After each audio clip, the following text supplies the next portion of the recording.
Good gutty win. We didn't shoot it very well. We got to find a way to get to where we start shooting it a little bit better, and that was very atypical for us from the free throw line too. But our guys, I think, after a tough road trip a week ago, you know, they're a little beat up. You know, we scheduled practices accordingly and gave them a lot of rest, and I think that's what got us to the finish line tonight. We were maybe a little fresher, and it wasn't pretty, but it's a great win against a team that's not only played well, but played well on the road. And we got some good players, and coach is a heck of a coach, and so I'm proud of our guys for finding a way to pull it out. Coach, what do you think of Jarmal? I thought he was all right. That's a lot coming from him. That's a lot. He thinks I pick on him, so no, I'm gonna give him really big compliments. He was big for us in the first half.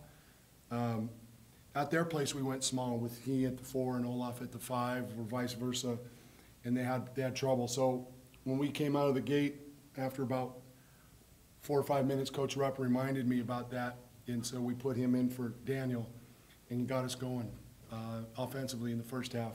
And then the second half, you know, got us some big baskets, and he missed a couple free throws early in the second half, and, you know, we knew there was no doubt the next time he stepped up he was going to knock him down. I think he made his next 4 and got us some big baskets, and then he was a physical presence defensively. So really happy for his focus, his effort.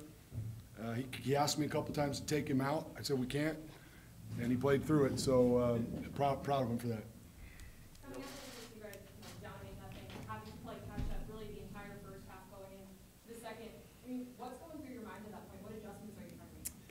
Well, a lot of times we want our guys to try to figure out, I mean, that's how you develop chemistry, leadership.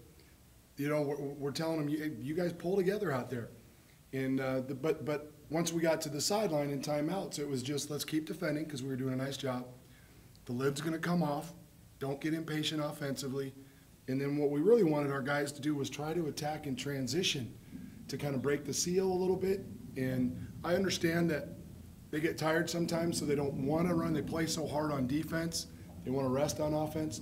But I think once we got a couple of easy baskets in transition, and Langston banged the 3, that took the weight of the world off of him. And then Jarmal got us some buckets in and around the basket, and we were able to relax. But we always know that, you know, with what we've got this year, these guys we're not scoring a bunch of points. We have to play a certain pace. But if we defend, we'll be in every ball game, no matter how poorly or how well we'll shoot it. And moving forward, we know we can shoot it better because I don't think we could shoot it. Well, I'm not even going to say it. It doesn't happen automatically, of course, but this winning streak just continues and continues. Is it really have to do with just the belief that it's something? Yeah, we don't even talk about it. You know, we're at home. We don't lose at home. I think somebody asked about that the other night at the radio show about us being worried about the streak between, and we're not in position to worry about the streak. We're just trying to get better and take care of business, and this is just one more at home, and we got another big one on Sunday that we've got to rest up and get ready for. Jarmal, there's been times this year where you seem to have an extra level of determination, especially on the offensive end, to get to the basket. What was it about tonight? I just saw, you know, Olaf and Gary, you know, they wasn't having their best of games. So, you know, me and Malcom just, you know, we saw that, you know, we needed to pick it up a little bit more, and not just scoring, but also just being leaders out there on the court. And, you know, we just did what we could to you know, push the team and keep going. Is there kind of this belief kind of developing that you guys, when it comes that time late in the game, you can kind of turn it on, you know, getting that 8-0 run that was kind of critical there? Yeah, we caught the last 4 minutes of the game. We caught it at our time, you know, because, you know, that's what Coach tried to focus on, especially in practice, you know, situationals and whatnot. And we just know in them last 4 minutes we got to win them, you know, and put us over the top. And, you know, we've been able to do it so far, and, you know, it's been working. First half seemed like there were a few fouls, maybe questionable, from specifically from the crowd's reaction and some of the sideline reaction. I mean, what was your thought on that? When did you answer that? You can't get in trouble, no. You know, it's basketball. We had a pretty good crew tonight, and you know, you play at home, and your crowd's going to react whenever a call doesn't go the home team's way. But I thought it was pretty dang fair. You know, 2 physical teams. playing the way we played, gosh, there could have been a whistle on every play. And you just got to play through moments like that, you know. And our guys, we always talk about winning the mental and physical battles for 40 minutes or whatever it takes. When things don't go your way, those things are out of your control, so you can't really worry about it too much. What does it say that in this streak here at home, virtually every game you were either in it, right around it, or leading most of the way? This game was kind of the first where you were in a big hole, and the time of leading was 25 to 7, essentially, their favor, and yet chipping away, the team never gave up. When you said you played not great, and still come away with a win. Well, it tells you a lot about the guys' resiliency, and they've shown that, you know, in the past. Now, I can't remember their biggest lead, but I don't think it was huge, was it? Did it ever get to double figures? Yeah. So we just thought if we stayed patient and didn't show panic as a staff, the guys would just continue to play, get stops, and we had to eventually hit some shots. So it's credit to the guys for their, you know, resiliency, and it was good to see, because now we know when things aren't quite as fluid offensively, if we just defend and get stops, you know, that will give ourselves a chance. And we've been saying that from day one. So, yeah, I think it's maybe the first time in a while that we were down at half at home. I was thinking that coming down the stairs.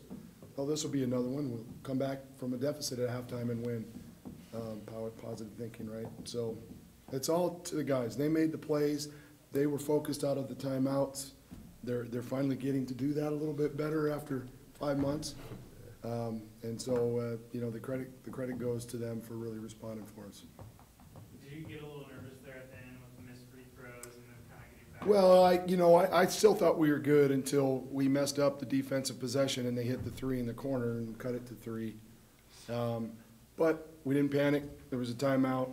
We drew up the little press break, and money man here hit the free throws, and you know, then I thought the last shot they took, we were going to go to the free throw line on an over the back deal, and it was tipped out of bounds, and you know, we were kind of going, okay, what do we need to do? I said, guys, we're up 5 and there's 1.7. I think we're in good shape. And the guys reminded us that too, Coach. They can't win that, you know. And I said, well, hey, the way you guys do math, there probably is a possibility. But the other good thing to do is Malcom, I thought, had a pretty smart foul on Lacey when they weren't in the bonus yet, right? Yeah. That was a good use one, so he doesn't get off a good 3. Was pretty smart of him too there. So he's paying attention in some of those situational things. More questions? Malcom, you didn't shoot a great percentage tonight, but was it that aggressiveness that you had tonight, is that kind of what you're looking to do, get back to what we talked about before? Yeah, I didn't shoot the ball as well as I know I can, but I just have to stay aggressive, because when I get to the paint, I just cause so much people to cause help, so it opens up shots for other people. So even though I weren't knocking them down, I always have to have that mentality that I'm going to knock down the next shot. So I just have to stay aggressive, and because when I do, it just opens up shots for everyone, such as Jarmal. Like, you know, when I start to drive, they focus on me, and then he gets his opened up in the post, so it's a good thing. Wayne, how big was that, him getting into the paint tonight? It was good, and not only getting there, but finishing. And, you know, he gets in there, you know, at the start of the game, he was a little tentative on that break, you know, one-on-one, and missed it. And we just said at halftime, I think he was mad at me. I'm like, he's big and strong, or maybe it was a timeout. Just go and don't mess around, go in there and finish. And he really made sure he was under control and powered it up. And those were big baskets, because now, how you guard him, you know. When we get to where he's shooting it like we know he can, he's going to be that dual threat. And we need some other guys to step it up along those lines, too, as we try to build for the second half here. All right.